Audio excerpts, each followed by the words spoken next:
നമസ്കാരം. Raf talks ഫുട്ബോളിലേക്ക് ഏവർക്കും സ്വാഗതം. സ്പാനിഷ് വമ്പന്മാരായ FC ബാഴ്സലോണയ്ക്ക് ഈ സീസണിൽ സ്ഥിരതയാർന്ന ഒരു പ്രകടനം പുറത്തെടുക്കാൻ കഴിയുന്നില്ല. യുവേഫ ചാമ്പ്യൻസ് ലീഗിലെ ഗ്രൂപ്പ് ഘട്ടത്തിലെ അവസാന മത്സരത്തിൽ ബെൽജിയൻ ക്ലബ്ബായ ആന്റ്വെർപ്പിനോട് FC ബാഴ്സലോണ അട്ടിമറി തോൽവി ഏറ്റുവാങ്ങിയിരുന്നു.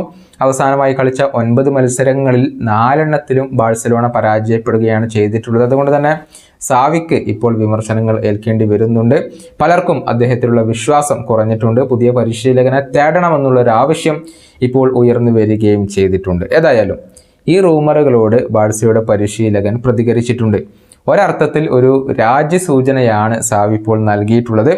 അതായത് ഈ സീസണിൽ ബാഴ്സക്ക് ഒന്നും നേടാനായിട്ടില്ലെങ്കിൽ തനിക്ക് ഈ സീസണിൻ്റെ അവസാനം ക്ലബ്ബ് വിടേണ്ടി വന്നേക്കും എന്നാണ് സാവി പറഞ്ഞിട്ടുള്ളത്.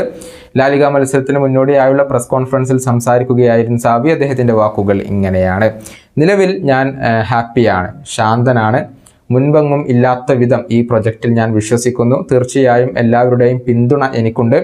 പക്ഷേ ഈ സീസണിൻ്റെ അവസാനത്തിൽ ഒന്നും നേടാനാവാതെ ക്ലബ്ബ് സീസൺ അവസാനിപ്പിച്ചാൽ ഒരു പക്ഷേ എനിക്ക് ഇവിടം വിടേണ്ടി വന്നേക്കാം. പക്ഷേ ഇതിപ്പോൾ ഡിസംബർ മാസമാണ് ആയിട്ടുള്ളത്. ഞങ്ങൾക്ക് 4 കിരീടങ്ങളും നേടാനുള്ള സാധ്യതകൾ ഇപ്പോഴും അവശേഷിക്കുന്നുണ്ട്. ഇതാണ് ബാഴ്സയുടെ പരിശീലകൻ പറഞ്ഞിട്ടുള്ളത്.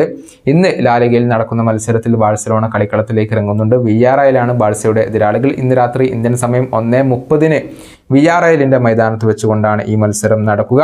നിലവിൽ ലാലിഗയിൽ 4ാം സ്ഥാനത്താണ് FC ബാഴ്സലോണയുള്ളത്. ഈ വീഡിയോ അവസാനിപ്പിക്കുന്നു. വീണ്ടും കാണാം.